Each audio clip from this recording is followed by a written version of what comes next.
യുദ്ധം എവിടെ നടന്നാലും അതിന്റെ കഷ്ടപ്പാടുകൾ അനുഭവിക്കുന്നത് സാധാരണക്കാരായ മനുഷ്യരാണ്. എന്നാൽ ആ കഷ്ടപ്പാടുകൾ കണ്ട് ലോകത്തിന്റെ മറ്റൊരു കോണിലിരുന്ന് ഒരു ജനത ഒന്നടങ്കം സഹായഹസ്തവുമായി നീങ്ങുന്ന കാഴ്ച. കാശ്മീരിലെ മൗന താഴ്വരയിൽ നിന്ന് ഇപ്പോൾ ഇറാനിലെ ജനങ്ങളിലേക്കായി ഒരു വലിയ സഹായ പ്രവാഹം ഒഴുകുകയാണ്.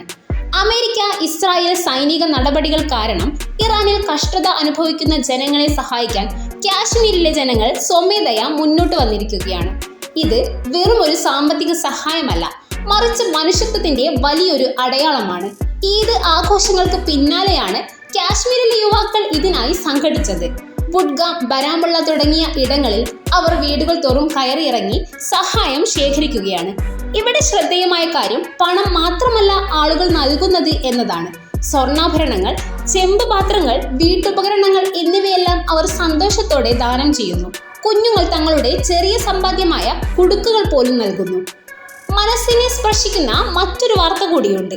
28 വർഷം മുമ്പ് മരിച്ചുപോയ തന്റെ ഭർത്താവിന്റെ ഓർമ്മയ്ക്കായി സൂക്ഷിച്ചു വെച്ചിരുന്ന ഒരു സ്വർണ്ണ മെമന്റോ പോലും ഒരു പ്രായമായ സ്ത്രീ ഈ സഹായ നിധിയിലേക്ക് നൽകി.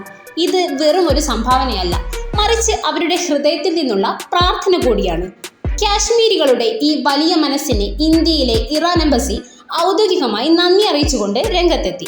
ഇറാനിലെ ജനതയ്ക്കൊപ്പം നിന്നതിന് കാശ്മീരിലെ ദയാലുവായ ജനങ്ങൾക്ക് ഹൃദയപൂർവ്വം നന്ദി. ഈ ദയ ഒരിക്കലും മറക്കില്ല എന്നാണ് അവർ കുറിച്ചത്.